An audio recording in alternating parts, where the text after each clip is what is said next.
Hi, Gemini. Welcome to your end of January 2023 General Tarot Update. It's Serena here. Oh, that was kind of sticky.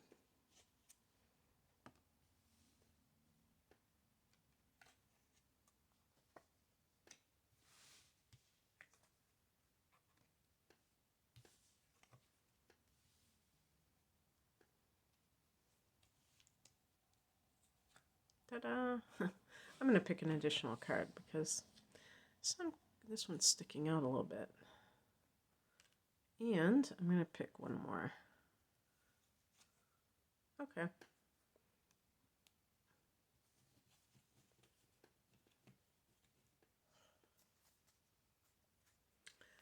I remember I had this book that told me, like, if you have two queens in a reading, what does that mean? Or three kings.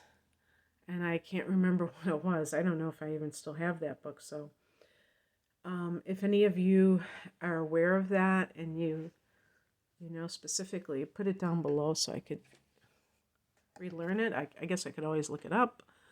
But the heart of the matter is the Queen of Cups. This is the mother kind of energy. I think it connects with Cancer.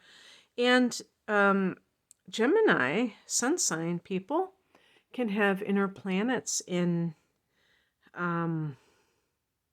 definitely have inner planets in Cancer. Maybe you have Venus in Cancer, for instance, and you are very nurturing to everybody that you care about. Or you have the moon, and that the moon isn't dependent on, being close to the sun or anything. It's very fast moving. So, any water sign energy is very nurturing. But anyway, it's also very psychic, this card. And let's see, there was something. Yeah, well, you have Neptune in the 10th house. So some of you may be training or already practicing some kind of career that has psychic, the spiritual or healing as part of that. But this can also be the artist and the mother for some Gemini people, or we could just say the parent in general for the males. The reason this is significant is because Gemini can be, maybe some of you are ambivalent about having children because you don't want them to tie you down. You might feel that you'll be too caught up in, having to you have your life revolve around family life when you like to just take off and do something without having to think about it twice. But it may still be calling to you. So it can be very interesting because I don't have kids, but I know that if I had chosen to have children in this lifetime, I would have just, put like one of those carriers, around my back or whatever, and I would just tote that kid around, and I wouldn't let it stop me. I wouldn't just feel like I couldn't do anything. I couldn't go anywhere. I think that that's kind of like a mindset, but that's not reality. So you may be kind of going over these issues in your head. Maybe you're pregnant, or you've gotten someone pregnant and you're expecting. That's a possibility too. But if there is some kind of like relationship issue that you're dealing with, you might be feeling some, sense that something is going on, like you can just tell intuitively. In the past position, we have the Queen of Pentacles. So this is already a very domesticated energy to begin with. And if, let's say, you're a woman and you have quit your job and you're working from home, or you started your own business, or you're just being a stay-at-home mother, that might have already felt vulnerable for you, and now you may be wondering if something else is going on.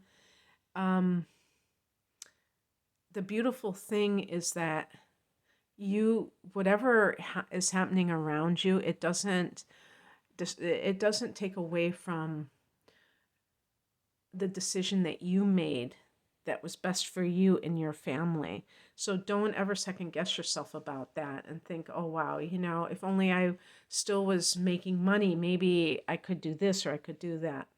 And it might also be, too, that you have started some kind of home business and might have, maybe you're a tarot card reader or something like me. I don't know. But the higher message is Wheel of Fortune. So that's very good. That's very positive, affirming whatever is happening. Maybe it's something on the good side. So also, this can be like, because we will look at Jupiter. Where is Jupiter right now? Jupiter is in Aries, and Aries is because that Wheel of Fortune is connected to Jupiter. That's what I mean by that. And Jupiter is that planet of luck and expansion. And Aries is a fire sign, and it's the first sign of the zodiac. So in your particular chart, it's in the 11th house. It forms a nice angle called a sextile to you. The 11th house is the house of hopes and wishes. So if you have been wanting something to come true for yourself, Gemini, couldn't be a better time for that to happen. Of course, I don't think it's just going to drop in your lap necessarily. Maybe there are some things in life that just come to us, but I think in a lot of cases we come to life and we do certain things that,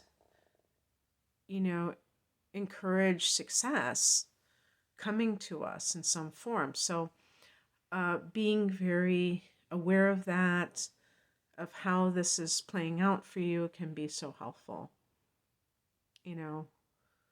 What are you doing to make it happen? But it could be that in the spring, around the time of the astrological new year, there's going to be a solar eclipse here. We're going to actually have 2 solar eclipses in Aries. So that can be a great time to jumpstart all of those dreams.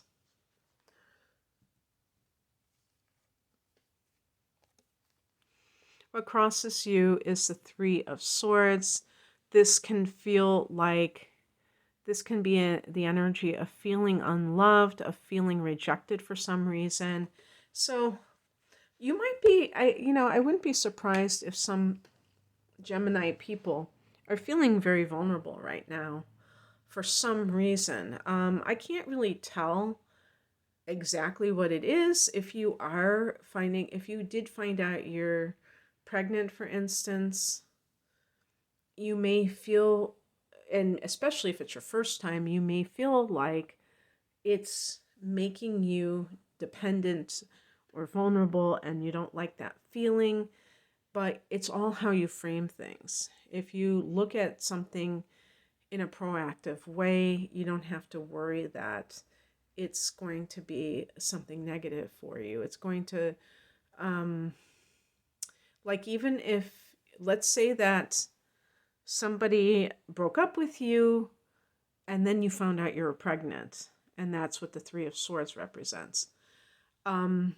You may feel, especially vulnerable because you don't have a partner to kind of help you or to share all your experiences with. But you don't have to tell a story about that is negative. You can choose to view it in a more positive way, where you see that you can be happy about what you're dealing with regardless of these other things that are going on. And even if, like, you've started your own business, you may have done so because of getting let go at work or something like that, and you can still feel that sting, feeling rejected in some way.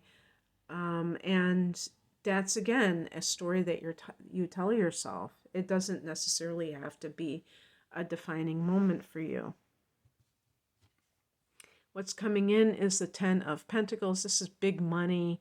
This is a great money card. Affluence. Could be help from the family. So again, anybody who's in the family way, you might get help from your family. This is generational wealth. This is the inheritance card showing up for you. So, don't fear that something isn't, that you're not going to have enough resources or whatnot. It seems like that's not really a thing right now. That's not the most important thing in your life. And then the outcome card, and I did pick a couple of additional cards, is the Seven of Wands. This is kind of a card of maybe sometimes pushing back on anything that is trying to put you down. If somebody is trying to diminish you in some way, this is not an egotistical thing. This is standing your ground so that you're not being kind of trampled over for some reason. And you could be defending your honor, but yet at the same time, you're not in a defensive mode where you're just kind of like showing your insecurities. And that there's a big difference between those two things. So I'm going to talk about these other cards that I got, because the Seven of Wands, sometimes it's a card that can be connected to becoming more self-protective. The Nine of Wands can be about creating boundaries, but the Seven of Wands to me can be about like, enacting those boundaries, and by even just reacting to somebody who typically would, say negative things to you, that you do not just kind of sit there and take it, but you like show them what you're willing to accept. So, one of the cards that I got was the Devil card. So, what are you tolerating in your life that is keeping you in bondage? And sometimes this can be like a money thing. I always connect the Devil card to a narcissistic personality disorder in somebody, but it can be on the spectrum where you have somebody who's a full-blown narcissist, or some people who just have some of these tendencies. They're very manipulative. They use money as a lure. Like for instance, if you, let's say you're pregnant and you're getting money from the family, but you have a parent who has always been very controlling, and they sense that you're in a vulnerable state. So they're trying to capitalize on that by, making you feel like you are indebted to them. You have to be aware of this. You might say, well, I need their help. And I'm not necessarily saying that you shouldn't get help from them, but you have to realize what you're going to be getting yourself into with that type of situation. If you really feel called to get involved with a healing arts career or an artistic career, you really need to sometimes break down those attitudes about what is big money to you. Remember, I talked about the Ten of Pentacles. I feel like there's always the possibility when we're doing anything that we love where it can be financially lucrative. But some people, if they don't have that guarantee up front, they may just kind of avoid doing it. And to me, it's like selling your soul to the devil, because then what are you going to do? Are you going to be in some kind of a career that just doesn't resonate with you anymore, and you're just going to try to muscle through it, and every day becomes a struggle because you're very resistant? So the other card I picked was the Four of Swords. You are swords, being air energy. This is a card of rest and reflection. Perhaps you need to take a day to yourself and really just spend that day reflecting on your life and where you want to go from here, because that can be very helpful in determining the choices that you make in 2023. Obviously, we can't control everything, but there are definitely things we can control by the actions that we take. So the only real question is, what are the appropriate actions in a situation? And that's what you can be looking at. And journaling, figuring out how you're going to make it happen, etc. Okay, Gemini, that's what I have for you, and I hope that this resonated. If you would like a private reading, the link is below. Take care. Bye.